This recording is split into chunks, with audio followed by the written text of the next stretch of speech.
Assalamualaikum warahmatullahi wabarakatuh. Saat ini kami berada di kawasan ekosistem Gunung Loser yang merupakan paru-paru dunia. Ini adalah satu kawasan yang dilindungi oleh seluruh negara di dunia dan juga Indonesia.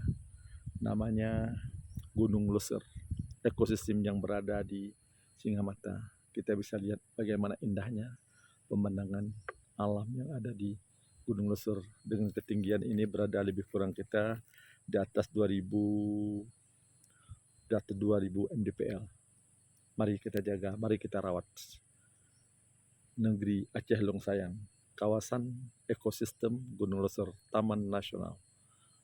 Bersama saya Haji Marbawi. Assalamualaikum warahmatullahi wabarakatuh.